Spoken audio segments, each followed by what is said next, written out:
Settle into the hush of this late hour. Let the quiet settle around you like a soft blanket. And before we drift together through history, I invite you to take a slow breath and share your presence with me.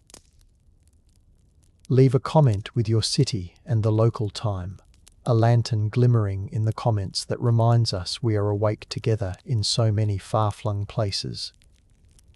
As you do, imagine this single moment stretching outward, connecting your night to countless others who listen to stories in the dark. Now, let your shoulders relax and your jaw unclench, and allow the story to carry you gently back, not just to the events themselves, but to the strange landscape of choices, influences, and consequences that shaped a young woman who would become the youngest Nazi executed by the British. A reminder that even in the most chilling chronicles, there is a rhythm for us to listen to and learn from.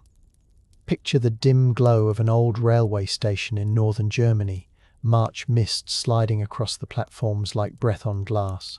We are travelling to Rechen, a small Mecklenburg village where Irma Grese was born on 7 October 1923. In the stillness of your room, let the whisper of the wind become the hushed talk of villagers passing by cobblestone cottages. Irma is the middle child of Alfred Grese, a dairyman, and Berta, who would die by her own hand when Irma was just 13 in 1936. Let that detail hang in the air. A mother's absence, the silence that follows such a loss, leaves a hollow that echoes long after. And as we sit in our calm now, we can sense the first tremors of the path that would lead Irma to the gallows less than a decade later. Her childhood was not marked by privilege. In fact, it was humble, even austere. But in its simplicity, it reflected a rural Germany susceptible to the promises of a regime that promised order, belonging, and a future of influence to those who would obey. Inhale 4, hold 2, exhale 6. This is how we stay grounded as we step across decades. The early 1930s in Germany were a storm hidden beneath clouds. The National Socialist German Workers' Party was gaining momentum. Young Irma, like many adolescents, found herself drawn toward the structured allure of the Bund Deutsche Mädel, the League of German Girls, though sources suggest her father disapproved. She left school at 15 with dreams of becoming a nurse, a profession that carried a promise of care and perhaps a path to respect. Instead, she found doors closed to her, a rejection from nursing training in 1940 nudging her toward positions that the new state eagerly offered. Think about that choice point. Our lives turn on such hinges, seemingly small refusals that reroute entire destinies. Irma Grese's unusual job would become that of an SS Aufseherin, an SS female guard. The kind of position almost unimaginable for a woman just a generation earlier, yet under the Nazi regime, it offered both authority and influence. In her world, to don the uniform was to slip into a role that claimed power over others, a power laced with cruelty and backed by the machinery of a genocidal state. Journey with me now to Ravensbrück, the Nazi women's concentration camp, where Irma began her training around 1942. Imagine the grey barracks rising through morning fog, wooden walls creaking, the clang of boots on gravel, the acrid sense of smoke and overcrowded quarters. Ravensbrück was a site built specifically to confine women, a place where SS women found a unique form of authority. The job was unusual because it violated traditional expectations. These guards were not confined to domestic roles, but instead wielded the corrugated baton of terror. Through the bedtime soft cadence of our narration, we acknowledge the sharp edges of history. Irma, still in her late teens, was being shaped into an instrument of systemic brutality. She learned to enforce order with ferocity, to oversee roll calls that could last hours, to distribute punishment. Witnessing older overseers like Dorothea Binns, Irma absorbed methods that would later be described at trial as sadistic. Her wealth, if we can call it that, came in the form of influence and the impunity granted by her employer, the SS. The state gave her privileges, better rations, the status of a uniform, and the intoxicating sense of command over life and death. Even as we maintain a tranquil breath, we can feel the weight of that alteration in the social fabric. A woman barely 20, elevated to an authority that history rarely granted to women of her social standing, using that authority in service of a regime bent on annihilation. Now, let us tilt our perspective toward Auschwitz-Birkenau, where Irma transferred in March 1943.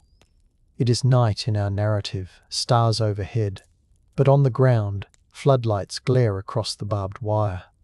Irma, eventually promoted to Reportführerin, oversaw the women's camp, reportedly under the command of Josef Kramer.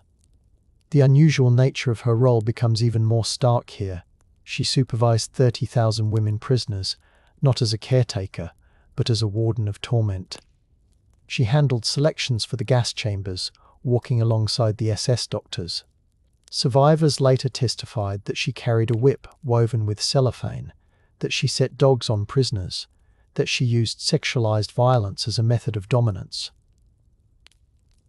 In our dreamy tone, we cannot flinch from the reality. The job she embraced was one of dehumanization. It was unusual because it bestowed upon a 20-year-old woman the power typically reserved for higher-ranking male officers, and it granted her direct participation in genocide, a perverse path to influence within the SS hierarchy.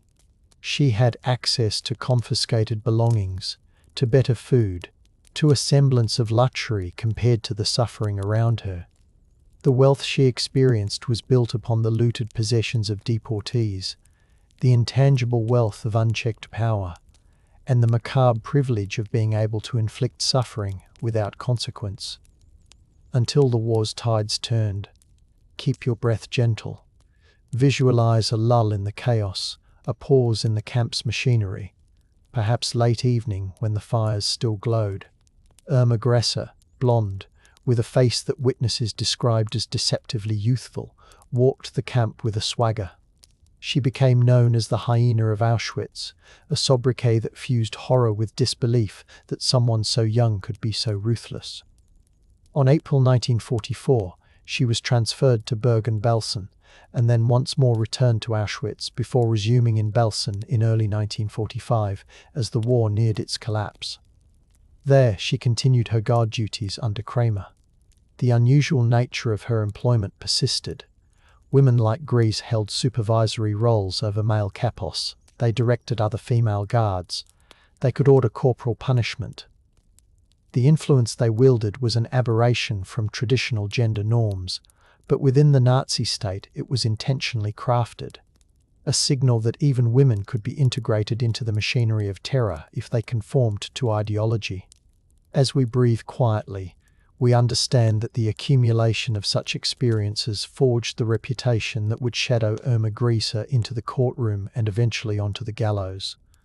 The war's end approached like a storm sweeping through a valley. On 15 April 1945, British forces liberated Bergen-Belsen. Picture the moment. Soldiers stepping through the gates, the stench of death, heaps of unburied bodies, 60,000 prisoners living amidst unimaginable horror. Irma Grese, 21, was detained. She reportedly looked composed, even defiant, wearing her guard's boots. The soldiers who captured her noted a surprising detail: she didn't flee. Perhaps she believed her role was defensible, or perhaps she misjudged the power of the Allied legal response.